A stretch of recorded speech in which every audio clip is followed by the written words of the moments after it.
没看见过这么大的水吧？没有，长这么大没见过，那水真害怕。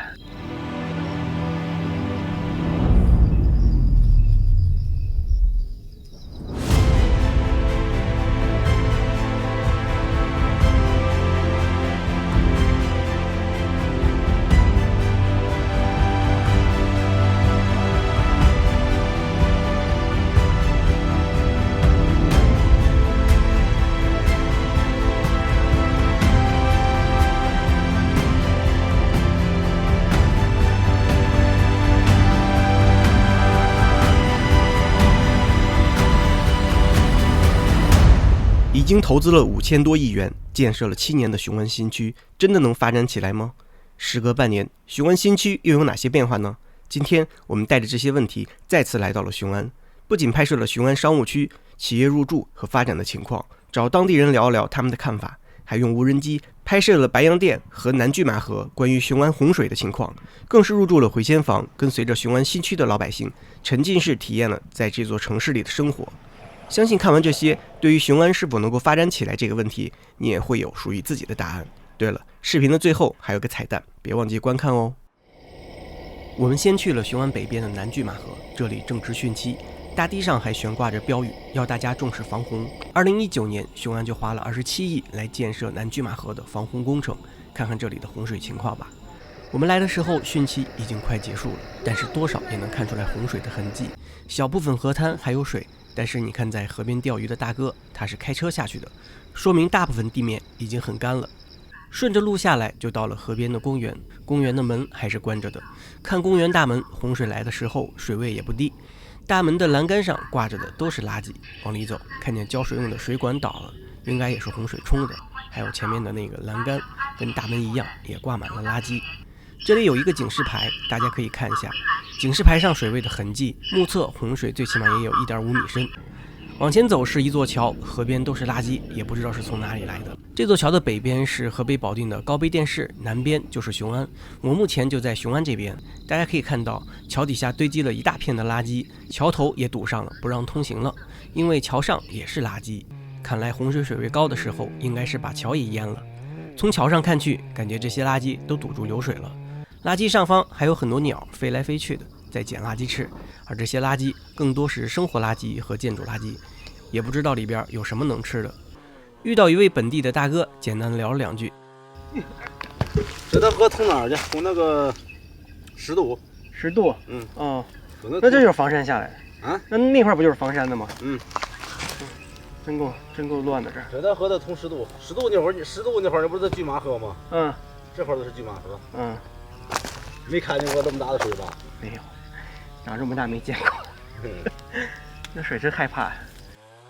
这才知道，这里的洪水是从上游房山10渡流下来的。河边还有几位大哥正在锯木头，刚才看到他们一起把木头从河边打捞上来，现在锯开木头就方便拿走了。河的对岸就是河北保定的高碑店市，这里就能看到市区的高楼大厦，离得很近。雄安已经建设7年了，会展中心也早就开张营业了，甚至商业区也启用了，但是有多少企业入驻呢？今天就带大家一探究竟。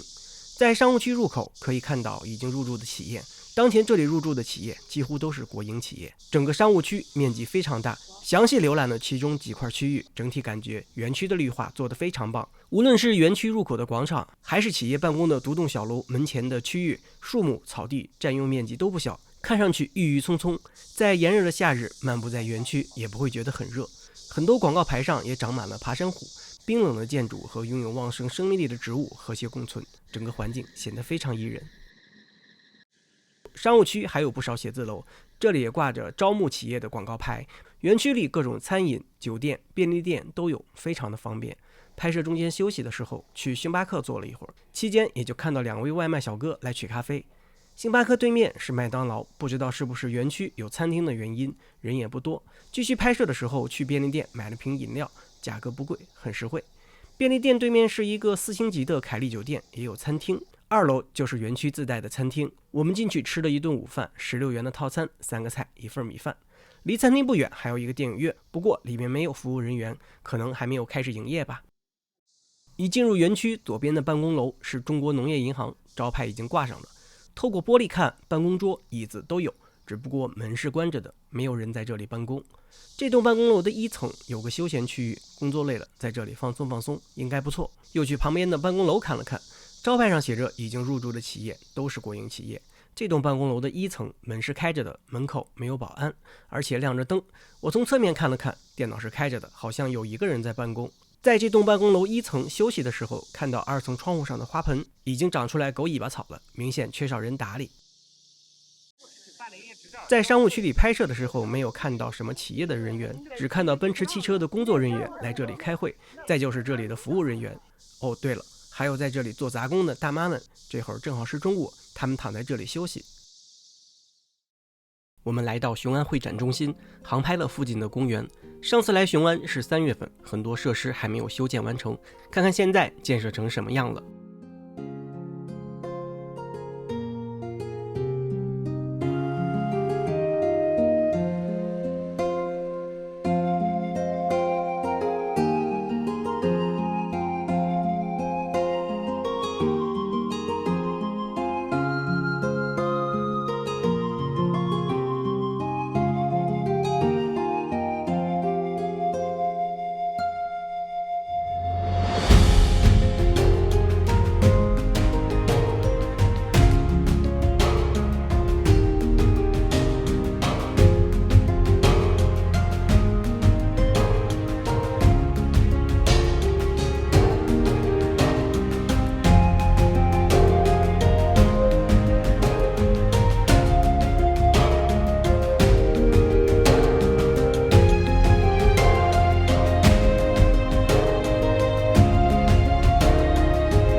航拍中的大型建筑物是一个会议中心，看样子是专门承接大型会议的。今天在这里开会的是格力空调，中国有名的家电企业。虽说这里是一个公园，但里面的建筑物有不少是酒店。公园门口还有保安，不知道完全建成的时候是否会开放给普通人使用。晚上休息的时候，我们找了一家用回迁房经营的民宿。从房间内部向外看去，眼前全都是楼，谈不上什么风景和视野。抬头低头都是住宅楼，而且入住率也不高。我带大家看看回迁房的内部是什么样的。这是我们在雄安找的一间民宿，2居室，2室1厅。这是厨房，有点小，可以看到都已经装完了啊。这进门呢是一个小的柜子，底下是放鞋，抽屉放钥匙，上面放杂物。这是卫生间，干湿分离的。然后这是一个卧室，这个卧室非常小，都没有地方放衣柜啊。然后这是卫生间，可以看一下，也不是很大。那这边呢放一张餐桌。这是客厅，客厅也比较小，说实话。放上电视，这边放上洗衣机之类的，就没什么地方了。这边呢是另外一间卧室，这个应该是主卧。那这个位置应该是可以放一个衣柜的啊。但是当然了，放了衣柜就显得会比较局促。然后这边有一个飘窗。回迁房的车库都在地下，这点非常好。不过地下车库非常大，如果不熟悉会容易迷路。只要记得来时的路，原路返回就能走出去。不要像我看着指示牌走，还遇到了死路。在雄安的启动区依然在不停的建。我们开车转了一圈，就拍到了下面的这些画面，非常震撼。一起来看看吧。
而且即使在晚上，有些地方依然在建。雄安就像是一个基建不夜城，一天24小时不停地在建设，而且要一直建设到2035年才能完工。比较期待2035年建成的时候，雄安会成为什么样子。我们也打算以后每年都来雄安拍摄几次，记录雄安的变化。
下面的片段是雄安老百姓晚上的娱乐活动，大家载歌载舞，热闹非凡。美中不足的是，安置区的规划好像并没有提供大家娱乐活动的场所，所以大家就只好在住宅楼旁边的大街上活动了。不仅扰民，还阻碍了交通，这方面还是不太方便。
雄安新区真的能发展起来吗？会成为中国的未来城市吗？